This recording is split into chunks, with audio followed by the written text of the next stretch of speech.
പ്രീസ് Lord. ഉൽപ്പത്തിയുടെ പുസ്തകം 18-ാം അധ്യായം അതിൻ്റെ 22-ാമത്തെ വാക്യത്തിൽ നമുക്കിങ്ങനെയാണ് കാണുവാൻ കഴിയുന്നത്. അങ്ങനെ ആ പുരുഷന്മാർ സോദോമിലേക്ക് പോയി. അബ്രഹാമോ യഹോവയുടെ സന്നിധിയിൽ തന്നെ നിന്നു. ദൈവസാന്നിധ്യത്തിന് വില കൊടുക്കുന്ന, ദൈവത്തിൻ്റെ സന്നിധിയിൽ ഇടിവിൽ നിൽക്കുന്ന ഒരു അബ്രഹാമിനെയാണ് നമുക്കവിടെ കാണുവാൻ കഴിയുന്നത്.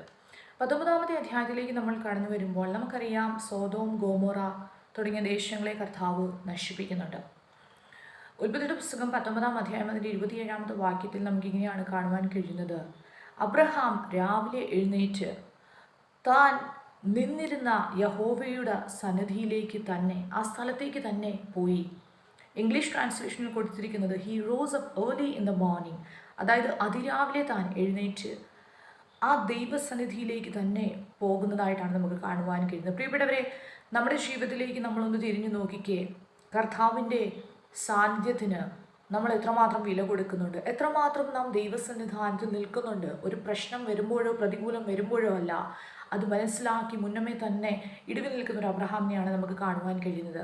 യേശു കർത്താവ് തൻ്റെ ശുശ്രൂഷയുടെ കാലയളവിൽ ഇപ്രകാരം പറയുന്നുണ്ട്: നല്ല അംശം തിരഞ്ഞെടുത്ത മറിയ, അവൾ കർത്താവിൻ്റെ കാൽക്കൽ ഇരുന്ന് വചനം കേട്ടു. അതായത് നമ്മൾ ദൈവ സാന്നിധ്യത്തിന് പ്രാധാന്യം കൊടുക്കുവാനിടയായി തീർന്നു. ദൈവത്തിൻ്റെ സന്നിധാനത്തിൽ ഇരിക്കുവാൻ, കർത്താവിങ്കിൽ നിന്ന് ഡയറക്റ്റായി ചിലത് പ്രാപിക്കുവാൻ, കർത്താവിങ്കിൽ നിന്ന് ഡയറക്റ്റായി ചിലത് കേൾക്കുവാൻ ആഗ്രഹമുള്ള ഒരു സഹോദരിയാണ് മറിയ. മാർത്ത പലതിനെയും ചൊല്ലി വിചാരപ്പെടുമ്പോൾ കർത്താവ് പറയുകയാണ്, മറിയ നല്ല അംശം തിരഞ്ഞെടുത്തു, അതാരും അവളിൽ നിന്ന് അപഹരിച്ചു മാറ്റില്ല. പ്രിയപ്പെട്ടവരെ, ഇന്ന് നമുക്ക് നമ്മെ തന്നെ ശോധന ചെയ്യാം.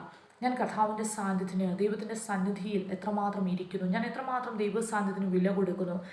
യഹോവയുടെ സന്നിധിയിൽ, കർത്താവിൻ്റെ സന്നിധിയിൽ കഴിക്കുന്ന ഒരു ദിവസം വേറെ 1000 ദിവസത്തേക്കാൾ ഉത്തമമാണ്. അങ്ങനെയെങ്കിൽ ദൈവസാന്നിധ്യത്തോട് ചേർന്നിരിക്കാം. കർത്താവ് നമ്മെ സഹായിക്കട്ടെ.